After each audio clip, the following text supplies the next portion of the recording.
thank you, Caitlin. I would like to call the special Board of Ed meeting to order. Today is January 10th and it's 5:30. So, Susan, as we have had the conversation about you and I, is to really kind of talk about the transportation. You were having a lot of information and a lot of concern about what was happening.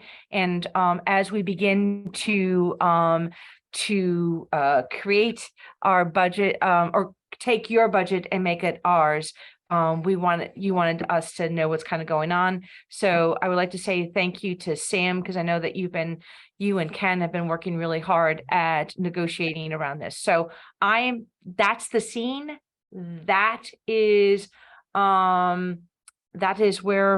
we're going to start. And I'm going to sort of pass the torch on to both you, Susan, and your staff.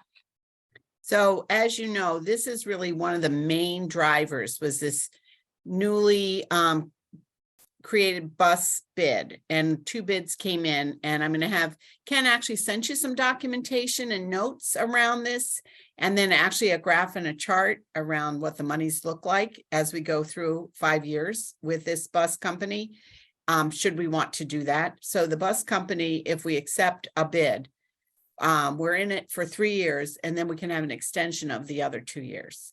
So we have looked at this, we've scrutinized, the staff has been wonderful about researching, finding out who else is out there, who's been bidding, what else is going on in the state. It's actually a topic on my agenda for the superintendents on Friday to find out how people are doing with this. But we actually reviewed some of the information that was sent out, and Ken has really kind of a logical way of going through this with you, and then certainly want to entertain any questions or ideas you might have. It's not signed off, and so we've had some bus drivers actually say that they're not getting the bid, that someone else is, and that is not true. There were only 2 bids that came through, and we want to share really both of both of the bids. And while this isn't a negotiations, the bid process is quite different. I really felt I needed the board to be in on this because it's such a driver of the budget. So I want your insight. So I'm kind of asking for your thoughtfulness and letting me know if you have other questions or things we should be looking at. So I'm going to turn it over to Ken and Sam to kind of walk us through a little history walk of how this process works and what our findings are, and even some thinking we've had around this of how we can make this more palatable. Sure. So we did provide, Susan, Sam and I did write up kind of like a brief on what we did, but in case you hadn't looked at it, or just to talk about some of the points, we gave a little bit of history on the current contract, and it's actually a contract that's been extended a couple of times. Originally it was, I think it was 2011. So it is an older contract that we've been extending. And so but once we decided we were going to go out to bid, we did have a preliminary discussion with STA prior to bidding to find out what an increase might look like had we wanted to entertain an extension. And it was large. It was a large increase. So we definitely thought that going out to bid was the best idea. We worked with a transportation consultant, Mike Kennedy, who has some experience both with our district as well as the area districts. We discussed, among other things, we discussed who would pay for fuel, where the buses would be housed, and the 6-to-6 schedule that we currently have. It was decided that that fuel, it was best if we continued to purchase the fuel versus have the transportation company purchase it, because they would be making assumptions on where that cost would be going and adding a markup on top of that, so it would be more efficient if we bought the fuel ourselves. We also wanted to keep the buses within town, both from an efficiency standpoint, so they don't have to travel as far to get to our students, but also for the fact that we may be able to recoup some property tax with having those buses housed within our borders. And then finally, on that 6 to 6, it was. We didn't find any other districts in the state that currently have this 6 to 6 schedule, so there was nothing really to compare it against. 6 to 6 is difficult for transportation companies to predict, in that, you know, they'd have to be ready at any time with any bus for that 12-hour period. So it's hard for them to manage, and what they end up doing is just tacking on some more costs to the bid. So we thought, in an effort to keep those bids lower, we would remove that 6 to 6. In addition, during the pandemic, we didn't get the benefit of that 6 to 6 because we weren't doing any of those extra runs. And so whatever extra we might be paying for that wasn't being utilized during that time. So we came up with the bid specs. We contacted 6 bus companies, and we also put it in the newspaper. We had 3 bus companies that came to our pre-bid conference to discuss. That was DATCO out of New Britain. We had First Student and STA that came to the pre-bid. And in the end, on December 6th, when we actually opened the bid, there were just 2 bus companies that they actually put in 3 bids. Well, SDA put in 1 bid, and First Student put in 2 bids, one for an all new buses and one for a mix of older and newer buses. Once we calculated those bids, the lowest amount was STA. They were lower. I don't know if you I can put up this maybe I'll put up this little Yeah, that chart. would help. The money Yeah. schedule. But we do have it. Let's see. There it is. All right, hopefully you can see that. So this is just totaling the cost for those 3 bids. You see in the yellow, that's what the cost is for this year. And then you'll see this 3 columns. One was SDA's bid, and the other 2 were First Student's 2 bids. And all 3 are going up the first year by approximately $1 million or more, Correct. Yep. nearly and after. Yeah. Yeah. And so, SDA, for instance, goes up 21% in year 1 and then 5% thereafter, whereas First Student had their 2 bids with 32.4% and 26.5% increase in the first year and 3.5% increases thereafter. And then the bottom line is also good to look at after all that time. What is the percent increase? Yep.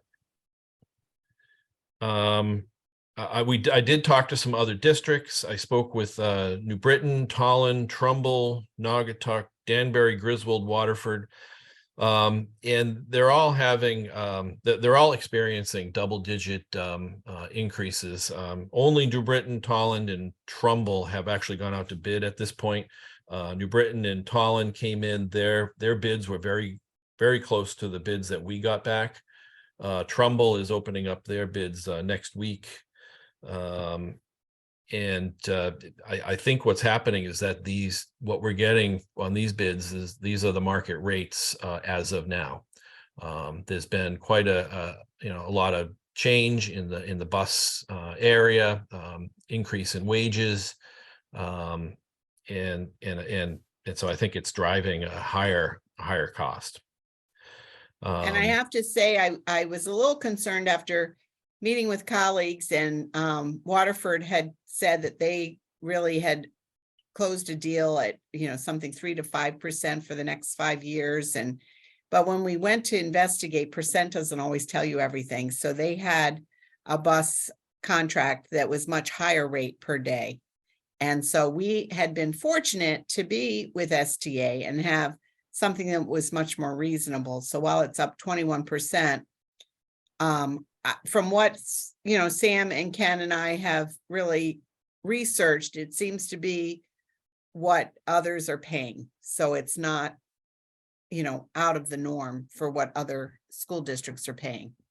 Trumbull is anticipating a 20% increase in their bus contract, which they're gonna open up those bids next week, but that was their anticipation. So at this point, the recommendations from Sam and I would be that we go back to the lowest bidder, which happens to be STA in this case, and just see if we can maybe I don't know if we can help to that year one increase is just so large. Is there some way that we can spread it out. that over maybe some years or a year or something like that? But that would be the recommendation that we have at this point. So I understand from the bidding process that you can actually negotiate with the top bidder. So there's some things that we want to make sure are happening. You know, as we've had with the 6 to 6, to have some of those field trips in place within the parameters of Groton. You know, there's some other things too that we want to lay out to see. I'm really concerned that our bus drivers are still using a piece of paper, and when they are new to the bus company, they're looking at the paper and driving the bus sometimes. And I really think they need to have some kind of really good navigation system. There's a law that says they can't be, you know, on their phones or watching a map, but they can listen to directions. So I think more work needs to be done with our legislators when we get our legislative breakfast, to allow bus companies to have the kind of navigation systems we all have in our own automobiles to really safely get our kids back and forth. The old days of the paper routes need to be gone. They're not effective. And they cause a lot of concern on the day-to-day practice where buses are late, new bus drivers get lost, and So- it really needs to be improved. I hear your concerns, and those are incredibly valid, but I kind of want to stay to the money first, and then we can talk about Okay, supporting you around the safety of the bus drivers and more importantly, Right. the I only mention it because this would be a time that we could negotiate some of that within. So Okay. we could agree to something and then say, but also we want to. Got that. Thank you. I'm gonna recognize Rita. Thank you. Let me lower my hand. I have 3 points that I'd like to bring up. The first is that Connecticut is going to be, you know, at least 30% of all buses in the state of Connecticut, including school buses, need to be electrified by 2030. And we have gotten emails. I have brought this up. We've gotten emails from parents wondering, you know, have we applied for some of this funding? Volkswagen, it actually comes from a settlement from Volkswagen. So $9.5 million is being used by Griswold, Middletown, New Britain to electrify a portion of their buses just to start the first year. But there's 55, I think it's $1 million in this Volkswagen settlement. And beyond that, there's $5 billion for transportation and the climate initiative in the new Transportation and Infrastructure Act that was passed by Congress. So I want to know how aggressive we have been about looking at this with STA. What are their plans? My second point is I don't want to see a 5-year contract. A lot of that has to do with the electrification of the buses. I think that that's way too long, and I think we need to let them know that this is a really important for our state, as well as Massachusetts, Rhode Island. I mean, there are 15 states that have signed on to this initiative, and they have these boot camp that these initiatives that, you know, administration could be signing on to, going to these meetings and trying to find out, like Griswold did in Middletown, how do we get some of that funding? That is very important to me. The other thing is, you know, we need to talk to them about the fuel, since we, you know, it's going to be changing. We need to either have hybrid buses, and the state funding is for buses that are 2009 and older. So we have to find out. I know it said in this contract that some of the buses might be new, other ones were going to be older. Well, how old is old? What are they talking about? And does this talk about seatbelts for students? So there, I have a lot of questions about this. I mean, it's fine if you want to go to STA. I just don't want to see a 5-year contract. And I want to know more about what we're doing as a school system to electrify our school buses like we should be doing. Thanks. Thank you, Rita. Liz? Yeah, I just wanted to ask, is the 5-year contract, is that standard for around our region, or is it, I mean, I don't know. Is that the norm? Is that we go for a 5-year contract, or is it, you know, would a 3-year contract be better?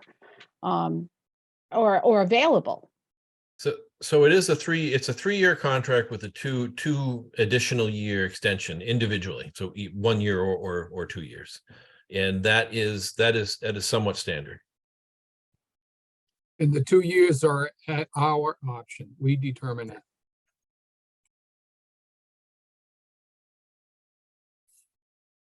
Kim, can I ask why we're the only system that does 6 to 6 for our buses? Well, Rita, you certainly can, but that was going to be my question, but okay. Good. Oh, and I guess, can I expand your question, Rita? Is there a way for us to not? I mean, do we have to have, if we have 6 to 6, is that the whole fleet? Or can we say a certain time of the year? Because I do know that there is meets and all that stuff, but is there a way to kind of, and would that negotiate our price down? And Ken and Sam, I'm not even pretending that I know about that. And after they answer my question, Matthew, I'm going to recognize you. Thank you for letting me jump So in. I think that needs to be clarified. This is not, originally, this was not a 6 to 6. But Correct. we have included costs for the middle of the day for our preschools, because we need to get our preschoolers back and forth. And so I'm going to let Ken and Sam talk to you. This is not what it used to be. But Okay, it thank does you. include the cost to transport all our children during the day, back and forth to school. Correct. This is not, so what we bid out was not 6 to 6. It's a daily rate. And then it's a midday run rate. And those are the numbers that you see there, which is comparable to what we have right now. As far as Except for field trips, except for field trips. and to have them at our beck and call all day long for 12 hours. Right. Right. So do we need to rethink how we do things? As far as I don't know. change the hours of school again. Oh yeah, that would be fun. All right, Matthew and then Beverly.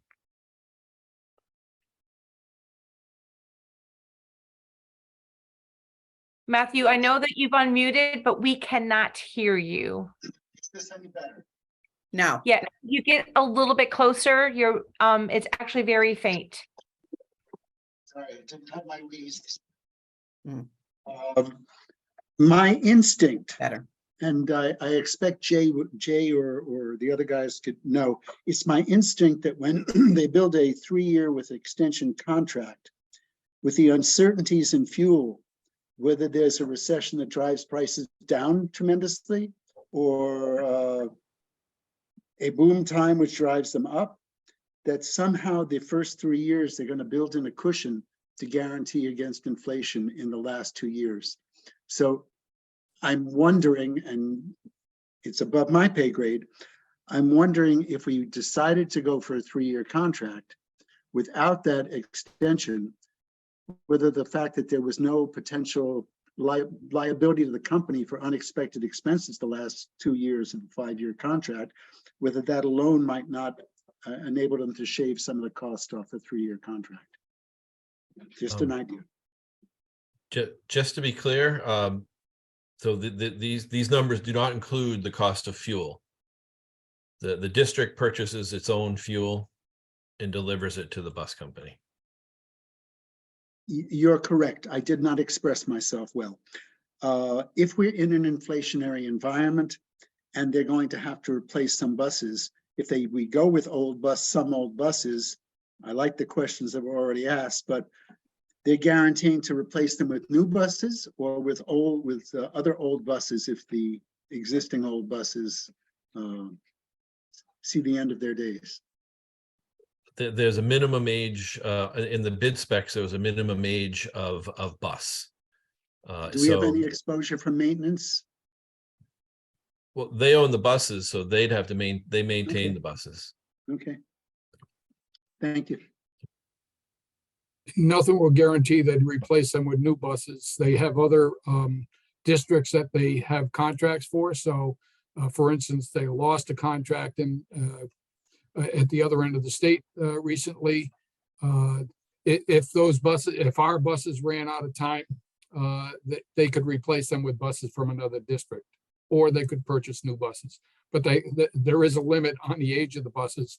And of course, these buses are inspected by the state on a continuing basis. So they have to be up to snuff at all times. Matthew, I'm assuming that you're done with your questioning. Thank you. Bev? Thank you. Sam, when they talk about new buses, they're gonna have some old buses, some new buses. Are they like 2023, 2022 buses, or they're just newer than the old buses? They did give, oh, go ahead, Sam. I don't, no, you can jump in, but I don't believe STA stated in their proposal any number of new buses. They just maintain the fleet up to a certain age of those buses. It may have been 10 years. I don't remember at the moment, but I could pull that out. Okay, because I thought Was they it were gonna have 10? some new buses and some old buses. So I was unclear what that meant. How Yeah. new were the new buses? Okay. The new, Go ahead. the new bus bid was from First Student. They're the ones that bid the new bus, completely new buses, and then a mix of newer and older buses. Okay, all right, that was just, okay, my mistake, I'm sorry about that. Right. Since we don't have them from 6 to 6, how much extra is that gonna cost us for extracurricular activities for busing? Do you have an idea about that? So the numbers that are shared on that sheet, that includes all the midday runs and the late buses. What it doesn't include are any of the extracurriculars that go outside of the district and are not 6 to 6, because presumably it'd be the same. We still have to pay for those with the 6 to 6 and in the next one. What we don't have, if we don't have the 6 to 6, would be the kind of the buses within district that go to, for instance, within district locations like Bluff Point, or even over to Mystic Aquarium and Denison Pequot Post. So that currently wouldn't be part of this, but as Susan stated, that's something that we'd like to continue the discussion with STA about. Okay, and I agree with Rita about not having a 5-year contract, just having a 3-year contract. So this is a 3-year contract, but it has an extension. And one of the ways of wanting you to extend, if you have really good service, is that, of course, the percentage goes down over time. The first year you really pay the largest amount.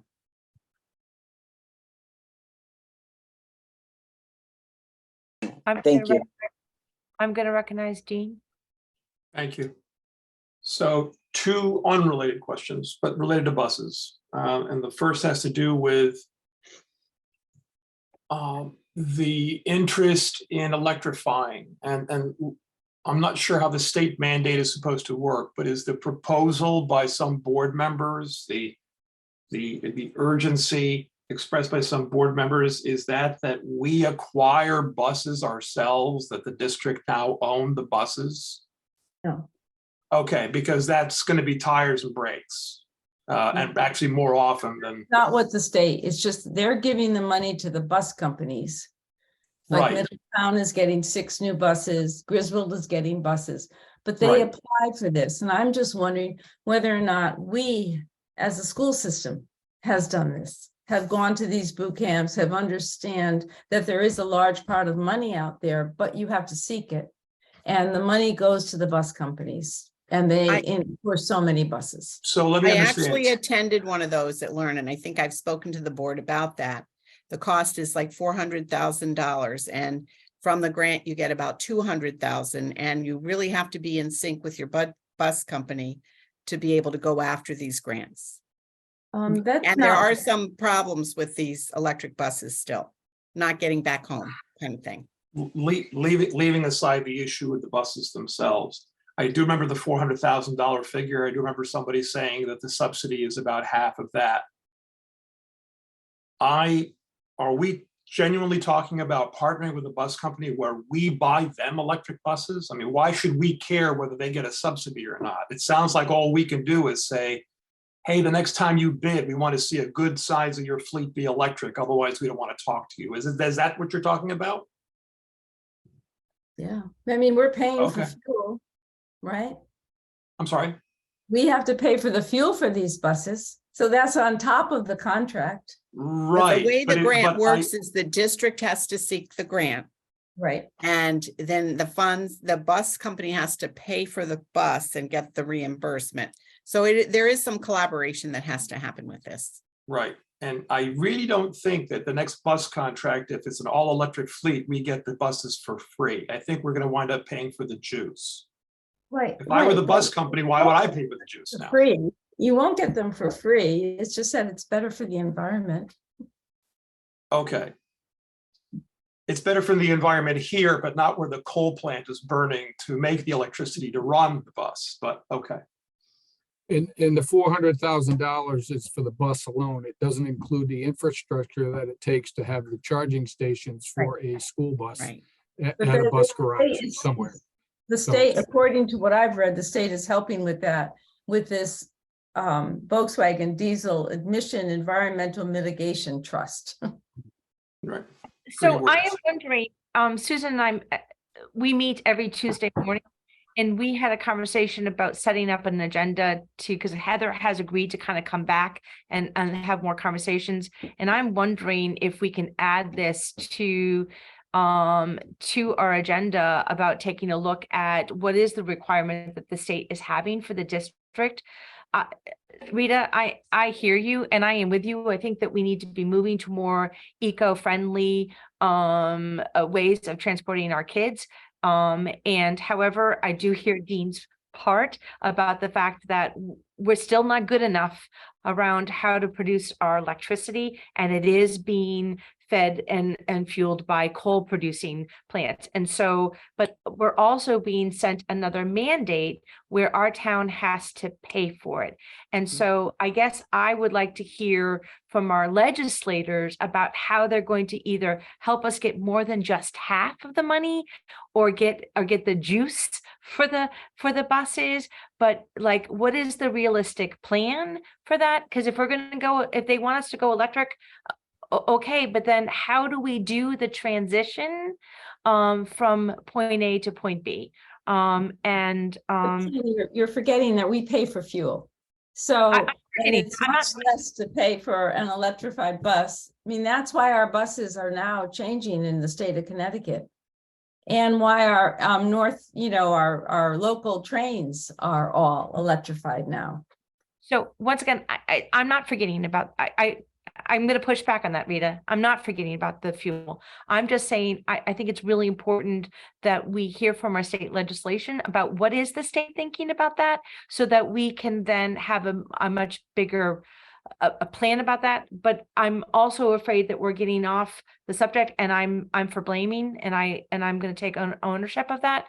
But that we really need to be giving guidance to Ken and Sam about, we are now seeing that percentage for the first year. What I'm hearing, Matthew, I do see your hand up, but let me just finish. I do see that 20, I don't have, it's on my screen and I'm trying to look at people. I do see that 21%. Ken and Sam, what I hear from you is, that's okay. I much rather see people's faces. is what I hear from you is that you're wanting to see if there's any negotiation around that 21%. And are you guys as the people who are working for Susan, but ultimately working for us because as the board, are you feeling comfortable about those other 3 years in terms of pay for increases? I don't think any of this is comfortable. Well, I mean, the reality is Yeah, that it's the reality. it is that this is huge. Like 21% the Right. first year is huge. And however, this is above my pay grade in terms of understanding is that if this is what you're seeing, and Ken, I do appreciate the fact that you've gone out and you found out information from other school districts. That's pretty darn amazing. But I guess for me is I'm just trying to get a handle about understanding what your recommendation, because I got lost in the electric vehicle. And I had a second question, but okay, I'll wait. My God, is that why the 2? I'm sorry, Dean. Yeah, sorry. ahead. I'm gonna let you Um, continue and then Matthew, I'm gonna. Yeah, I'll finish. And I said it was unrelated to the electric end of it. Years ago, when we had to redistrict because it was a racial imbalance, I'm not sure what school or schools set us off. I wasn't on the board at the time, of course.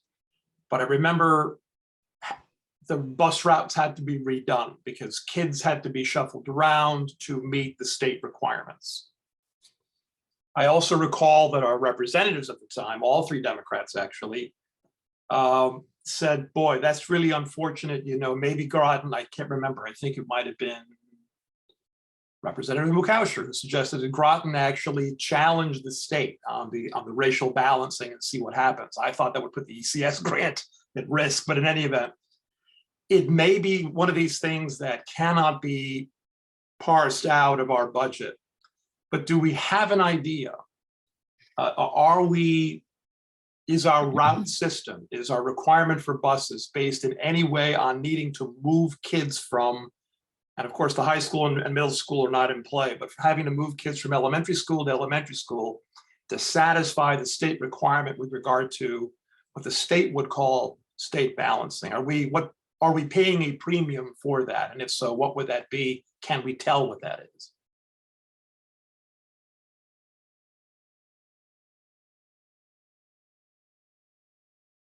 Nobody knows. But that's okay. I didn't expect an answer. I can tell you that when Dr. Grenier, I first talked about having all magnet schools way back when he was still here, we talked about busing at that time.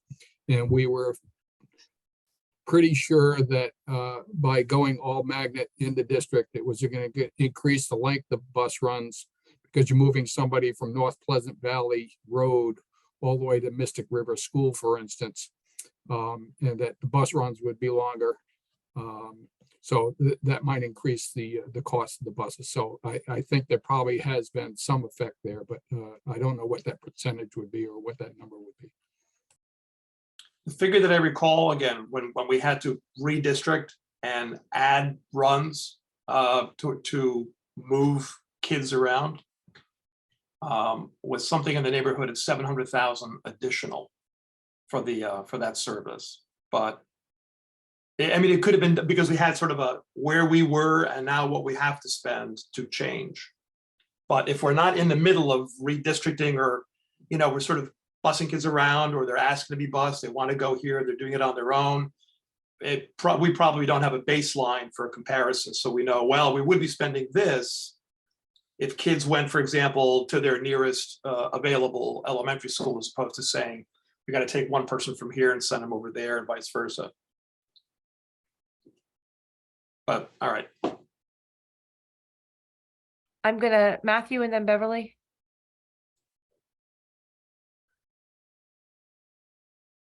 Matthew, you are muted.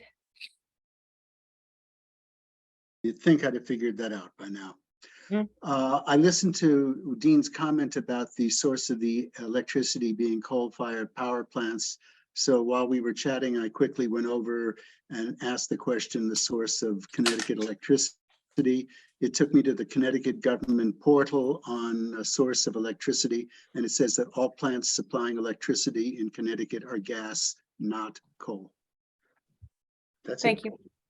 That's still CO2, but It Okay, ain't a perfect world. okay, so let's move on, please. Beverly?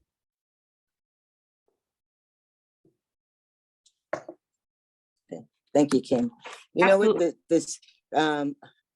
I hope, Susan, that you and Sam and Ken can negotiate a better deal with them and spread out that 21%. But the real sad thing about the increase, which is $1 million, if I have it about right, is that it's going to affect the other things that we want in our budget. And that's the sad thing. We're not going to get 4%. We're really going to have to start looking at where to cut. I can't see the town council, the RTM agreeing to 4%. And that's the sad thing about this large increase in the bus budget. And that's just too bad.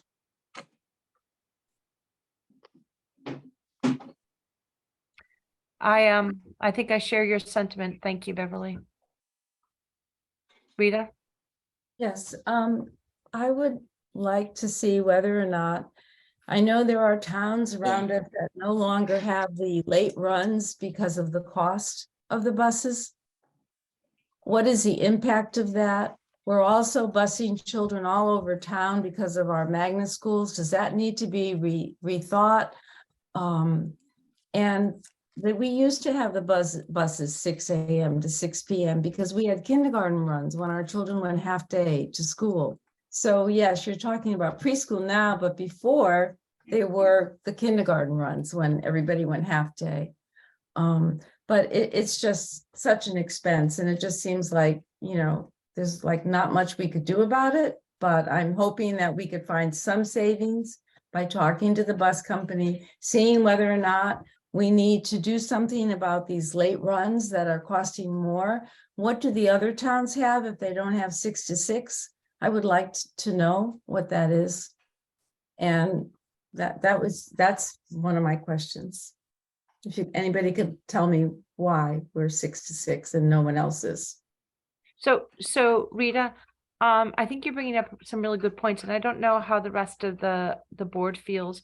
But Susan, I'm wondering how hard would it be for you and your staff to kind of take a look at what the impact is if that we didn't offer some, like there's obligatory runs that we have to do. I hear that. That's not what I'm asking for information on.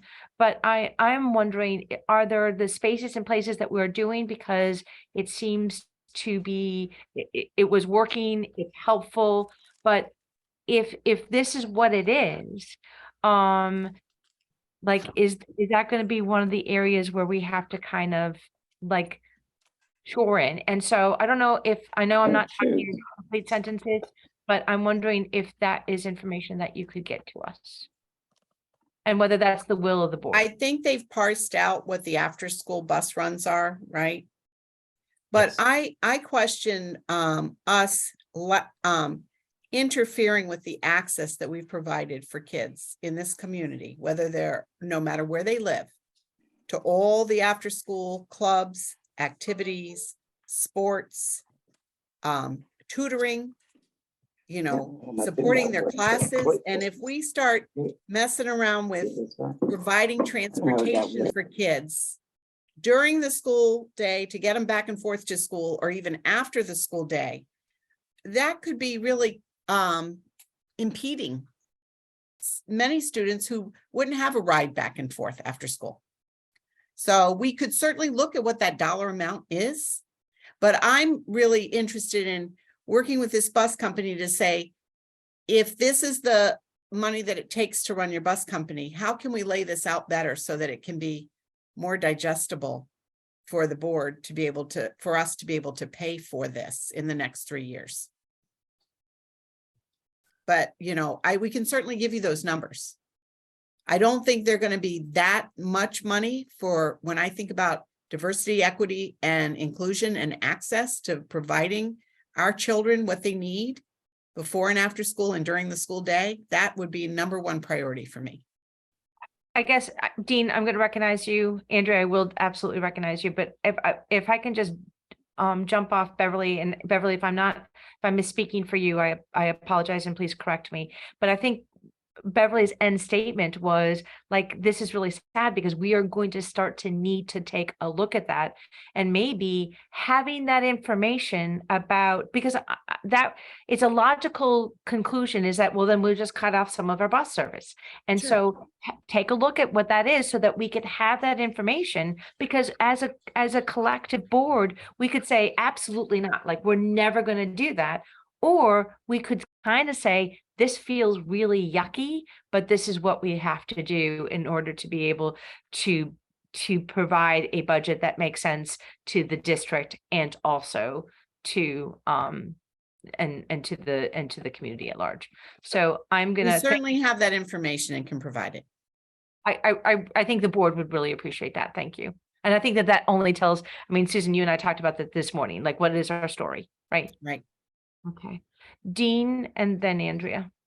All right, this brings up a good question, which is in some bid situations, when you invite people to bid and they submit bids and you have the lowest responsible bidder, if that's how you want to describe it, the descriptions vary. In those situations, they would say with state contracts, you cannot just say, well, okay, low bidder, unless it was somewhere worked in the terms of the bid. Let's negotiate for a different price. You're going to have the other bidders, number 2 and number 3, say, wait a minute, we could have negotiated too, but we thought we had to provide the alpha and the omega price, so we did. And now you're turning around and you're negotiating with the winner for an even better price. Well, on that basis, we could do better. So you have legal actions there. When we say bids, are we asking for bids or do we ask for like quotes? So not really bound by anything. Must we give the policy contract around this, Dean? What's We that? follow the policy around this. Strictly Okay, the it's policy. buried somewhere in the book. Yeah, I'm sure. Yeah. I just want to make sure we don't run into any any third rails like that where we have first students say, wait a minute, what are you doing negotiating with STA? You gotta, we can negotiate too if you want. One trick I absolutely think. I'm sorry, I didn't hear that. That was directed at me. No, sorry. Okay. By accident, my phone turned on and I'm trying to like turn it off so it doesn't speak Okay. any. Andrea? No. Okay, so start off. Okay. I know that nobody on the board wants to take anything away from kids. I know that, but I really want to emphasize what Susan said. And I don't know, maybe I'm not worried about the money as much as I am worried about the kids. And I know everybody else on the board feels the same way. But given what Dean just said, is there a possibility to reopen bids? And would that obviate that problem of saying, well, you should have told me? And if we reopen the bids, would that solve that problem? So we can throw out these bids and rebid. There is some risk there because the bids they're public information. So there is risk that they'll just bid up to the highest bid. It's one of our options. We could throw out what we have and rebid. But we might be paying more in the end. It's a risk. The We did concern was discuss that, Dr. Ackerman. I did, when I first heard it, we did discuss that. Does this need to happen? the concern was that there were only 2 companies that bid. If we had more participation from the other bus companies, then we might be in a different situation. But there was only two companies, and so that yeah, it'd be a risk. Thank you, Ken. William? Yeah, I think that's my biggest concern, being that we had so few bidding that both of them would, up their bid if we withdraw these current bids. I don't think anybody's going to make it better, especially with the economy the way it is. So I'd be worried about that.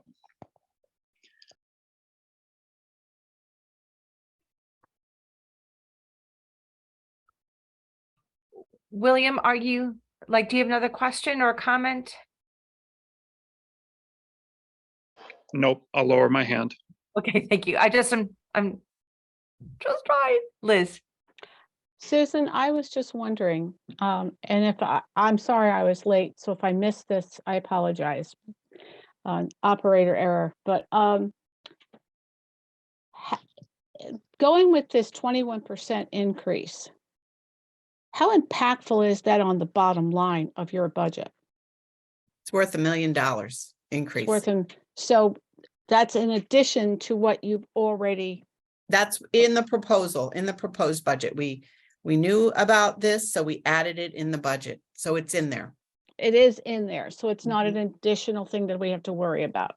No, but it's a big piece of it. It is a big, I totally hear what you're saying. I really do. And again, I apologize if you've done this. What was the reason for the increase? And if I missed it, like I said. Those are my very words, Liz. How come it's so much? What's happening here? And I had just spoken with colleagues that seemed to be had come in last year at a much different rate.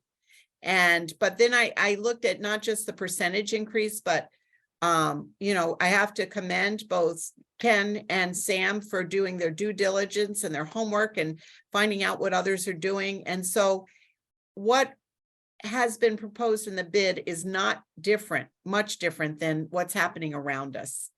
When you look at the dollars and cents, I think we had a few years there, especially when we extended, that it was really in Groton's favor, the costs that we had. And now it's really more like what other people are paying. And as we seem to be getting these bids in around the state, it is kind of in line with what we're seeing. But it is a big chunk to bite off the first year. So we definitely, and with our, I just want Dean to know that with our policy that's set by this Board of Ed, there is the ability in the bidding process to talk to the people who gave you the best bid. So we're just, we're not negotiating per se, we're just talking to them about ways that we can really make sure our kids are getting what they need. Whether it's some additional field trips, whether, it's looking at the payment schedule over the 3 years. So it's worthy of having conversations with and it's in the policy, it states with the lowest bidder. As long as the instructions to the bidders makes the bidders aware of the policy. Right. It's not just internal. Right. Exactly. Well, they would have to have the policy. And I'm not sure, we did have a consultant, Ken and Sam. Do you believe the consultant made the bidders aware of the policy that we have on bidding? Or would that be their responsibility to understand that? I would say that, no, he did. I doubt that he made them aware of the policy. He never asked us about the policy that we had. This would be a general practice within the bidding process. Right. Okay. So I don't know what the end result of tonight's meeting is going to be, whether you had intended to call for a vote or consensus, but personally, I would encourage Ken and Sam to sit down with STA as we've now understood that the process allows for that.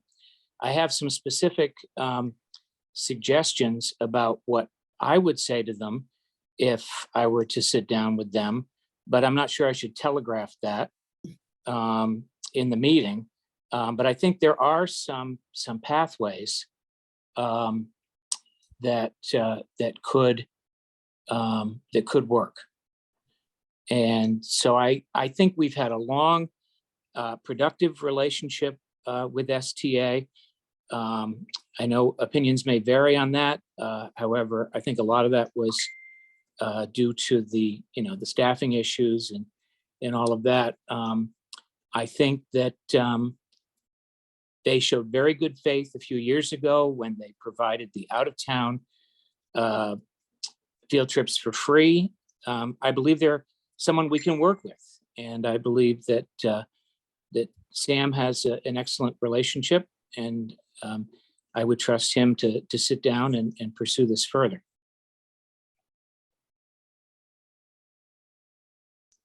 Thank you, Jay. I think, Jay, I think that the reason why the board needed to be brought, not to be brought in, is that this was, we would always be brought into this process. But I think that at this point during the budget is that, so one, that the board had a sense about what Ken and Sam were looking at when they were dealing with STA, but that also if there was a strong, I never was thinking about taking a vote tonight. I think it more was, keep us, for me, it's kind of like, what are the questions that the board has? Do we have ideas? Can Ken and Sam and Susan kind of let us know what's been going on up to this point? And I think that this has been a very fruitful conversation. I feel like I even now have a better handle about that. That is something that I think that we're going to have to add to our thoughts about the budget. And if we are looking at coming in at a certain time, at a certain percentage, what does that mean? I mean, we're actually getting to that point where we need to have that conversation with Susan around that. But Jay, I never thought it was going to be a vote on it necessarily, unless the board is moving towards that. But just kind of like, for me, it's kind of like, it sounds like you guys are in the better, are moving very forward in a very deliberate way, and go forth and keep us posted on that. And I will And recognize. this has been helpful to me because I've jotted down your ideas, your thinking, even around electric buses, and Jay, I'll look to you if you have some other ideas. But I think this has been helpful. So in those conversations, we can articulate better what the needs are. And, one of them I'll say is, can we structure this a little differently so we don't take this hit all in one year? So. Yeah, and that's, what, I'm just going to put it out there. Because I mean, it's not as though it's anything that nobody else would have thought about, but maybe we go back and say, we want a 4-year deal. And so it's not as front loaded, so that we can reduce this year's hit a little bit. Again, how many years have we been with STA? A long time. It's I been mean, a long since I've been here, relationship. yeah. And before me. Yeah. I mean, personally, I would definitely entertain, locking it in for another year or so, if it meant that we didn't have to pay, this enormous 21%, upfront. Just spread it out a little bit. And I don't know. Only Ken and Sam and STA can figure out if that makes financial sense. But I think that this 21% is just, it's just too much of a shock. Definitely That's sticker shock. Are there any thoughts or concerns, Ken, Sam, and Susan? Do you feel like you got what you needed from the board, knowing that we're going to have some more meetings around this? Jay, I really like that idea, and I don't know if that's even plausible. I'm sure you guys have thought about it, but even to kind of go back, we want to kind of keep this relationship, because I think, Jay, to your point, we have worked really long with them, and we've had some struggles with them, even kind of more recently than not. But I think that they've worked with us and partnered with us very well. And so, but does this feel like this has met the needs for your staff, for the board to be updated on the stuff and to have some? I thoughts? very much appreciate it. I thank you. And I'm glad that so many of you were able to be here tonight. And you know where to find me if an idea pops in your mind.